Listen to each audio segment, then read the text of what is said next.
Here we go. A little Merlo minute here. First time in a while we've had a Merlo minute in the first little episode here for the Hardline in a very long time. The offseason has really gotten to us. But very excited to come on here, talk some schedule release, a little Caleb Williams towards the end because that story is absolutely fascinating. So we'll do a little bit of this, a little bit of that, but really a lot of focus here on the schedule release. Obviously, some positives, obviously, some negatives. So we're going to talk about all of it. And again, Caleb Williams at the end. What a crazy story coming out of ESPN Thursday afternoon. So, I mean, I'll get right into, my positives and my negatives here in terms of the schedule release. It's an exciting time. Okay. You get all the leaks, right? We basically know the full schedule by Wednesday when it's supposed to come out, but it's still cool. It's still an exciting time. You still get those feels of what you'll be doing on a Monday night or a Thursday night or a Friday night now or a Saturday night or a Sunday night, right? You still get excited. You're like, okay, I could see myself watching this game, sitting down and watching this game because we're all going to. As much as I'll complain about how many primetime games the Falcons got this year or how many times we're going to have to watch the Dallas Cowboys on primetime, we're all going to sit down and we're all going to consume all the football. We just are. So as much as I'm going to sit here and complain about a couple of things, we are all going to watch no matter what. So let's start with the positives of this schedule release, and that's Thanksgiving Day. Thanksgiving Day is unbelievable this season. One of the best in a very long time. Easily one of the best in a very long time. We start off Packers-Lions, and it's a 1 o'clock start now, Packers-Lions, not a 12:30 because I guess of the parade they do in Detroit, they're moving this to 1 instead of 12:30. So it's going to be a regular 1 o'clock start. Then you have a 4:30 start, Chiefs at Cowboys. Chiefs at Cowboys. We'll start Lions for a second. Packers-Lions is an unbelievable game because last season we had that Bears game, that debacle of a Bears game where they're in it, and then Eberflus gets himself fired because of his decision-making. And it was a close game, and I'm pretty sure Detroit won in the end. But they should have lost the game to Eberflus and Williams and the Bears, and they didn't. And that game was a highly rated game. The Detroit Lions have almost become America's second team here. Everybody loves the Lions. They want to root for the Lions, and they watch the Lions. The Lions are exciting. America and the rest of the world, they're watching the Detroit Lions, rightfully so. You've got explosive offensive players. You have a defensive stud in Aiden Hutchinson. There's no reason not to watch the lovable losers, the Detroit Lions.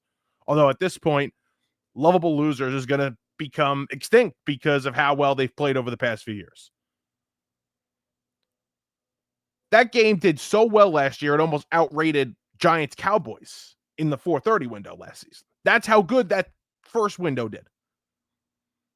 I remember the Lions, for a while, it was, we have to watch the Lions on Thanksgiving Day. Now it's like, the Lions are the first game on Thanksgiving Day. Let's freaking go. Funny how that switched. So Packers-Lions, it's a huge rivalry. They play each other week 1 in Green Bay. This will be the second time they play. Packers at Lions. I love it. Absolutely love the game. Love big-time quarterback. They played 2 years ago on Thanksgiving Day as well. The Packers won that game. That really got their run going a couple of years back. A big upset win at 12:30 there on Thanksgiving.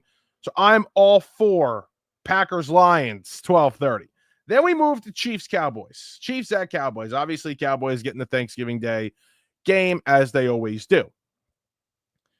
Now, I'm going to complain a little bit about the Chiefs and a lot about the Cowboys in a little bit when we talk about which teams have too many primetime games, right? That'll be part of the negative.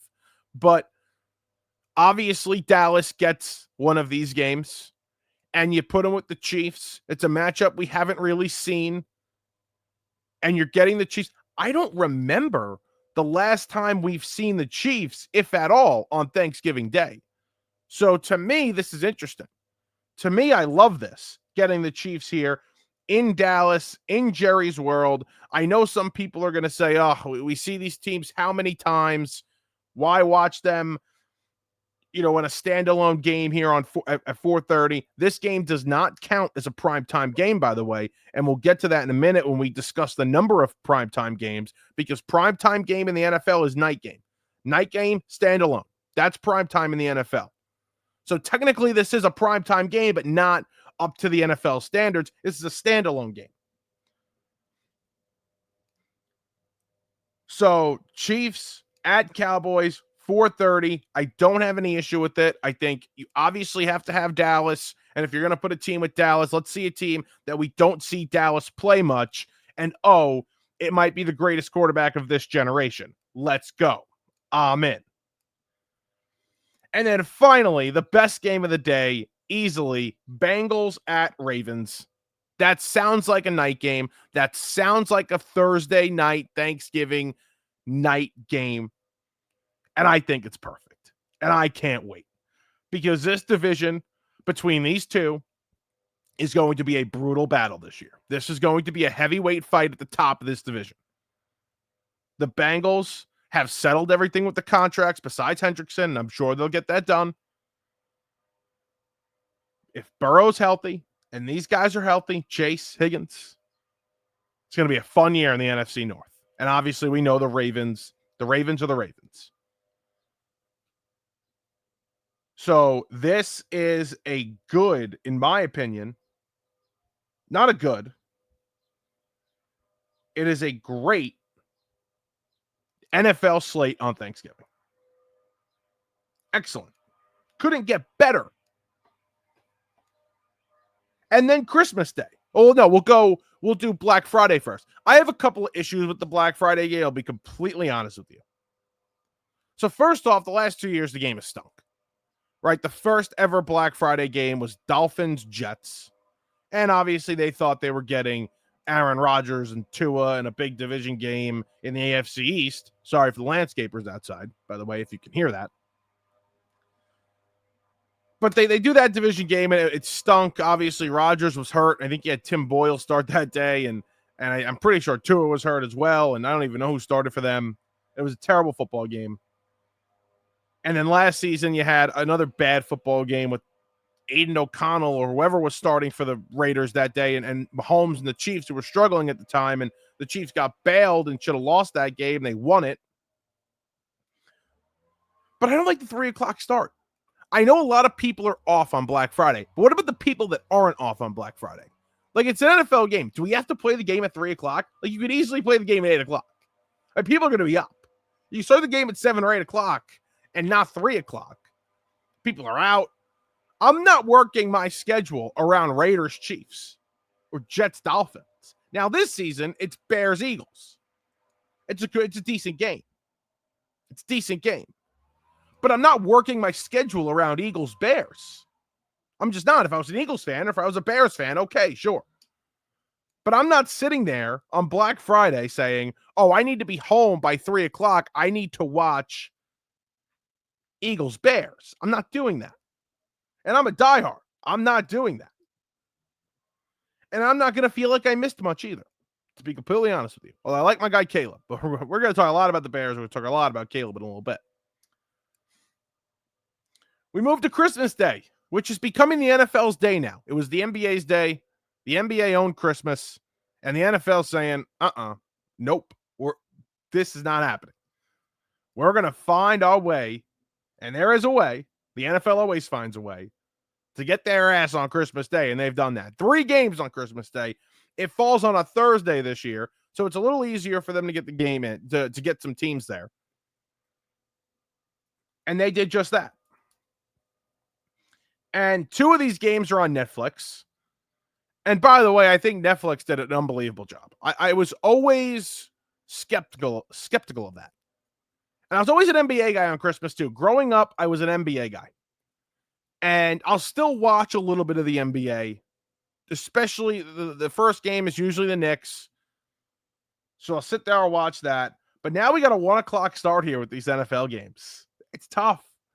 And you can't switch back because, again, it's on Netflix. And they did a great job last year. Let's give Netflix some credit. They did a great job with their production, I think, of the NFL last year. The Chiefs-Steelers game, and then the Ravens-Texans game, which was a blowout.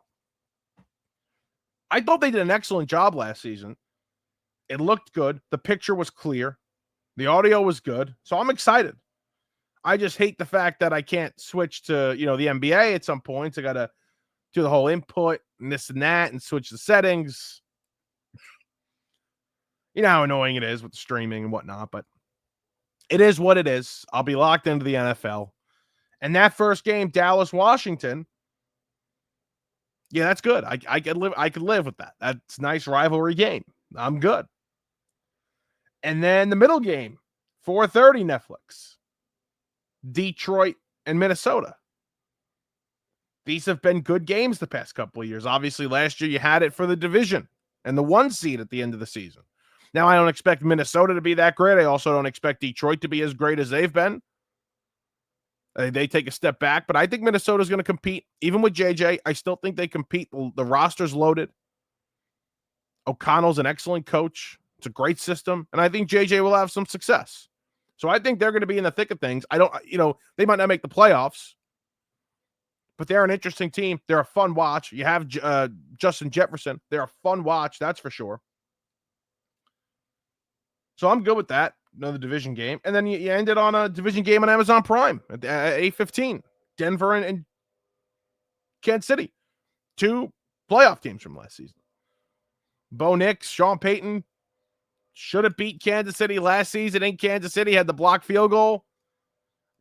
It's another really good game. So you get the division games on Christmas Day. I'm all in on those. And those are some positives. Obviously, you have week 1 in the NFL. Pull that up very quickly.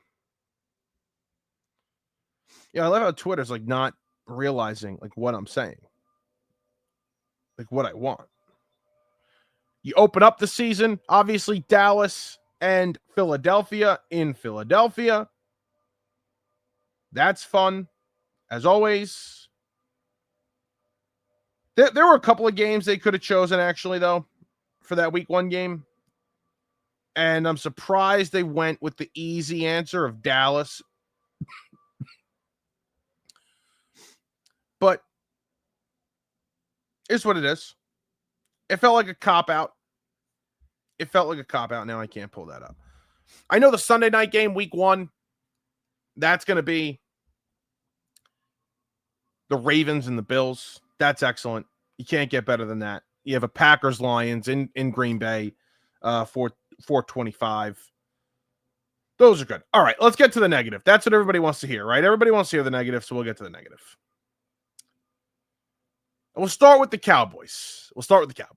Now, I have to preface this by saying I understand that Dallas is going to get, and they have 6 primetime games, right? I understand they're going to have 6 primetime games. I understand why. Because even when Cooper Rush plays, or whoever's freaking taking the snaps for Dallas, no matter what, they do numbers. The ratings are high, no matter what. So I understand this going in.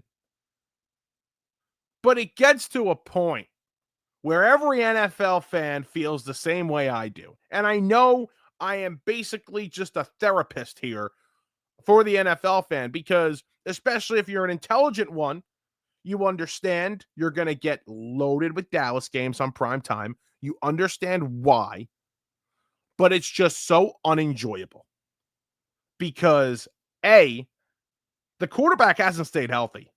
So the last few years, we've gotten stuck with Cooper Rush late in prime time in the season. And nobody wants to watch that. Nobody wants to watch that. They're an unexciting football team. They could, if Prescott is healthy, they're competitive, right? And it's like, okay, I could watch it. But they've made no significant moves other than Pickens, who's fine, and I get the move, and it's a risk, but it fills a need at receiver, and we could get into Pickens another day. They haven't made any true significant moves. They haven't made moves at running back. Their offensive line is going to be worse than it has been in years. They fire the coach, who is a Super Bowl winning coach, just to promote the offensive coordinator who's been bouncing around the NFL his entire career. Nobody interviewed him to be a head coach other than the Cowboys. An unproven guy that could very well be a one and done. And I got to sit there and watch this team, this boring ass Dallas team that really has no true aspirations for the playoffs. They're a 7 or 8 win team. The NFC East schedule is brutal this season. They got the North, the NFC North and the AFC West. I mean, we got to sit there and watch this crap again. Seriously? And I get it. I understand it. But 6 primetime games, man, that's tough. That's tough to swallow. And then how about Kansas City getting 7? Kansas City gets blown out in the Super Bowl. They were unexciting all 2024. They played great defense, and that was it. The offense was non-existent. Their offensive line was a problem in the Super Bowl. They lose more guys on the offensive line this offseason. So that could become an issue. And they say, yeah, let's load it up. 7 primetime games for them. 7 of them. Fascinating. I'm all for watching the Chiefs. I'm always, if you listen to the pod, you know I defend Kelsey, and you know I defend Mahomes and what I think of Mahomes. I think he's unbelievable. I think he's a magician, and I think he's the best quarterback I've ever laid my 2 eyes on. But man, 7 primetime games is tough, especially for a team that was unexciting last year. For a team that was unexciting last season, that's tough. That's tough. But it gets worse. It certainly gets worse. You can understand the Dallas thing, right? Again, I understand the Dallas thing. And I understand the Kansas City thing, especially with Mrs. Swift over there as well. I get it. But please, for the love of God, do I need to watch the Chiefs 7 times on primetime? Answer's no. The answer's no. All right. We'll move on. More negatives. Let's start with this one because I'm gonna scream. Okay, I'm gonna yell. I'm gonna scream a little bit.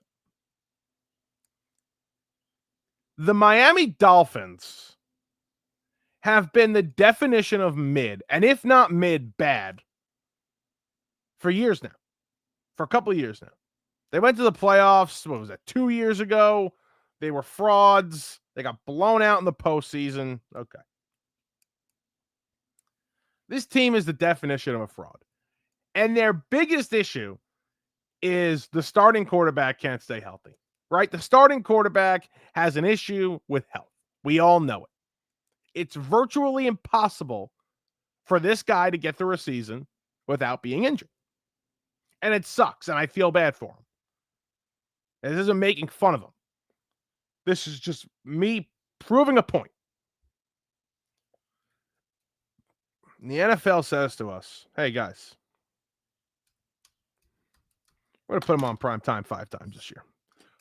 Who wants to watch the Miami Dolphins? Who is sitting there clamoring to watch the Miami Dolphins 5 times? 5 times on prime time. And let's go through it. Let's go through when these games are going to be. You have a Thursday night against Buffalo early. You have a doubleheader Monday night with the Jets. They're the first game. Okay, fine. It's early. Get it out of the way. Baltimore goes to Miami on a Thursday night, week 9. Then week 15 at Pittsburgh is a Monday night game. And then the next week, they're playing a Sunday night game at home against the Bengals. The potential of week 15 and 16 being Skylar Thompson or Zach Wilson is through the roof. That is totally a possibility.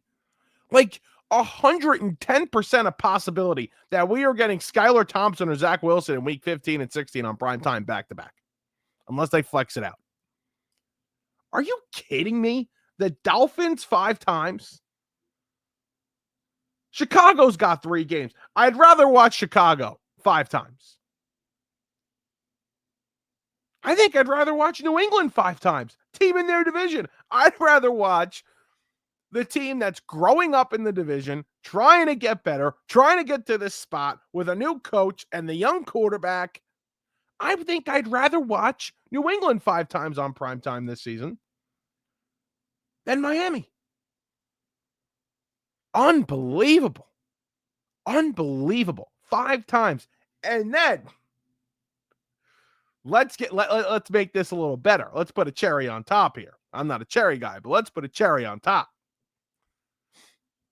The Atlanta Falcons, 5 times primetime. 5 times on primetime. Ready? Week 2 in Minnesota, Sunday Night Football. Week 6 off the bye at home, Buffalo, Monday night's a doubleheader. That's 2. Week after at San Francisco, Sunday Night Football. That's 3. Great. Week 15.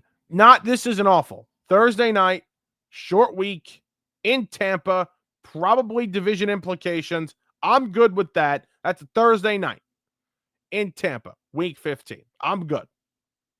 I'll watch that. And then week 17, Monday night, home against the Rams.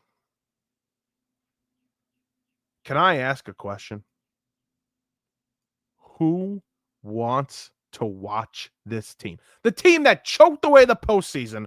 Penix and Raheem Morris standing there. Really, Raheem Morris choking away a postseason, choking away a division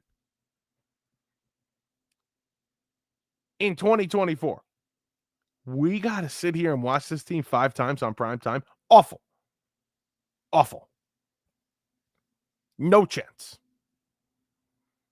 That is just terrible by the NFL. Let's sit there and watch Michael Penix. And I like Penix. I think he's going to be good.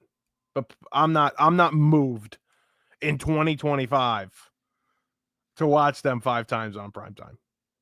I'm just not. The rest of the 5s, you had Miami, Atlanta, Detroit's got 5, Philly's got 5, Washington's got 5, Buffalo's got 5, the Chargers have 5, and the 49ers have 5. The 49ers have the easiest schedule in the league, and they should be better. But a lot of people believe that this is going to be another drop-off season for them. So it'll be interesting to see what happens with them, but they do have the easiest schedule in the league. You know who has the hardest? My New York Football Giants. One thing about Washington, and I'll preface this again by saying, I think Washington makes the playoffs. Okay, I think they're a playoff team, and I think Daniels is just unbelievable. I already believe he's the first or second best quarterback in the entire NFC. Okay, so we'll start off by saying that, because what I'm about to say is going to sound disrespectful, but it's really not. And again, I think they make the playoffs. But you load them up with 5 primetime games. And, a quarterback that we compared Jaden Daniels a lot to last season was CJ Stroud, because Stroud had one of the great rookie seasons of all time. And we had said, wow, we're not going to see this for a while. And then Jaden Daniels comes in and has arguably a better season, but close to the season that CJ Stroud had the year prior. And it's like, wow, like 2 rookies back to back. Like, that is something. That is special. But after that season from Stroud and the Texans, they're loaded. They make moves. They add a veteran wide receiver. They improve the team. And the Texans got a decent amount of primetime games last season, rightfully so, you would have thought. And a sophomore slump hit, D'Amico Ryans and CJ Stroud, and they were pretty boring most of the season. They were pretty boring most of that season. And he kind of felt stuck with them. Now, obviously, they ended up winning a playoff game and figuring things out. in the season wasn't a total disaster, but they were boring. The veteran receiver they brought in, Diggs, got hurt. They lost other guys. I mean, it wasn't an exciting team to watch, especially towards the end. And we had a few games where we were stuck with them on a primetime event. And I wonder if Daniels and the Commanders have the same MO. I wonder if there's the possibility of a little sophomore slump here with the Commanders. I think there will be. I think they're going to struggle out of the gate a little bit. I still think they make the playoffs, but it wouldn't shock me. And you have a lot of similarities. You have defensive coaches. One's a first-time head coach. One has coached before. But you have defensive head coaches. You obviously have the amazing rookie seasons. Franchises that don't have a great history here over the past 10 to 20 years. A number one receiver and then a number two receiver brought in, but they're veterans and they're washed. Deebo Samuel washed. Stephon Diggs was washed last season. No amazing running game. The offensive lines aren't amazing.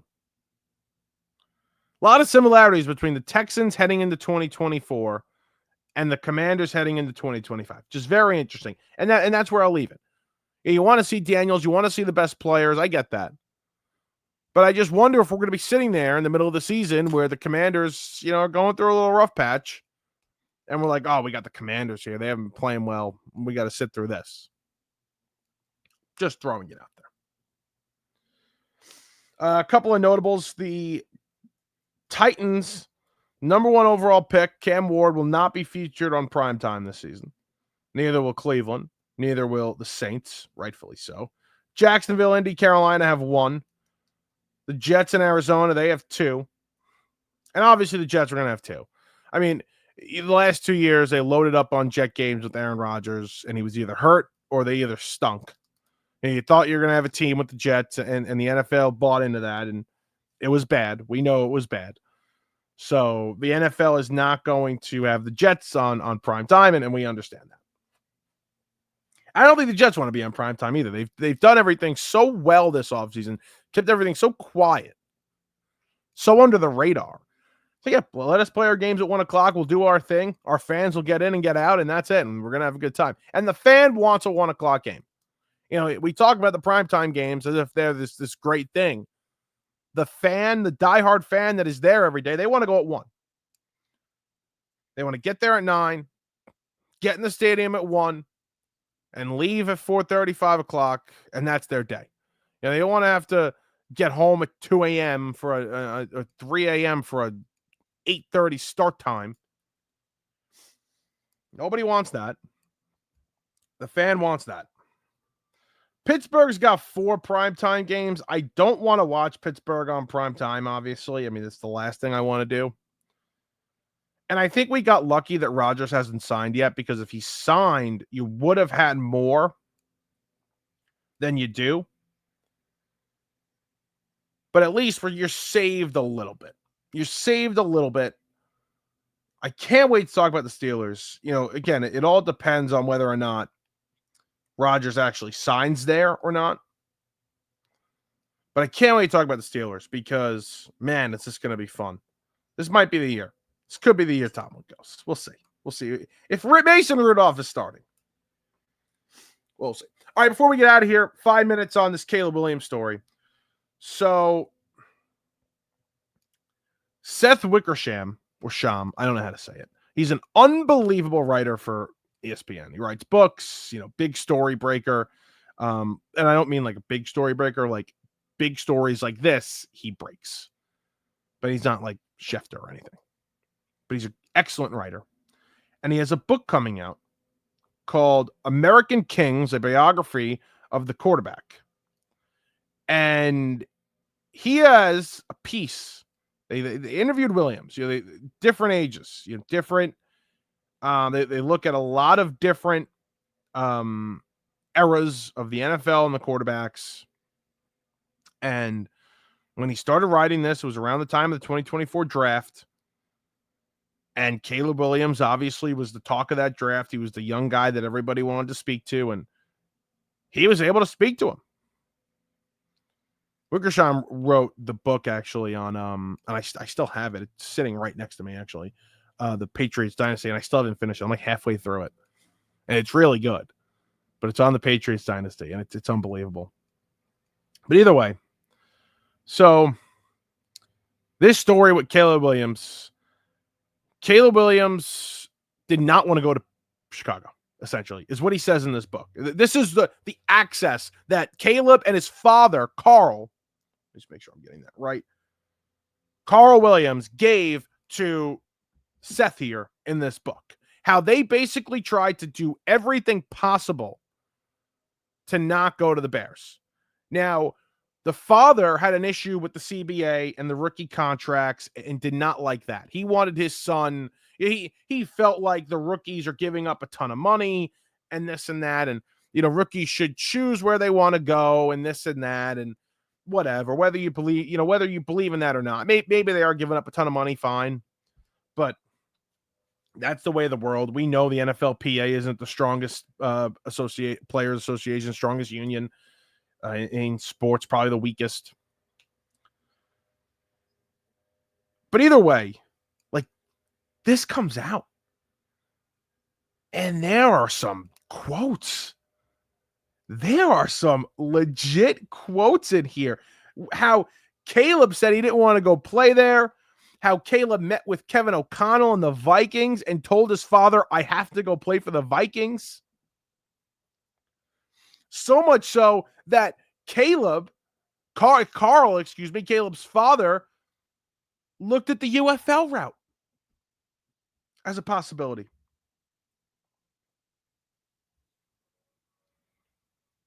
I mean, just unbelievable. Absolutely unreal. So, I don't know. I don't know how I would feel if I was a Bears fan today. Now, he ends up saying he went for a meeting, and after that meeting, he said he could do it. He wanted to turn the franchise around. There were conversations with Poles, and Poles had said, no matter what, I'm drafting you. The Bears declined to comment in the story. I mean, they called it the place quarterbacks go to die. And you know what? I don't disagree with them. I would have considered every option I had if I had any options. They went to lawyers, people in the league. They consulted with Archie Manning. I mean, they did everything. With the coaching staff they had in place, the fact that they kept those clowns in Eberflus and they hired Waldron, I would have considered every option as well. Rightfully so. Good for them. But that's that, and that's crazy, and that'll be interesting to watch. That'll be very interesting to watch this season. And the Bears have a few primetime games as well, so that'll be fun as well. But that'll do it here for a quick Merlo Minute. If you stuck around, thank you so much. Quick ep, nothing crazy. JM and I will be back soon. JM's away. I'll be away next week as well. But JM and I will be back soon. We'll get some NFL previews going probably beginning of June here. May is the slowest month, but you have the schedule release, so I wanted to come on for that. We'll get some previews going soon. Excited to talk to you. Excited to get back into the swing of things here with the NFL season coming up, fastly approaching, and we will talk to you guys soon.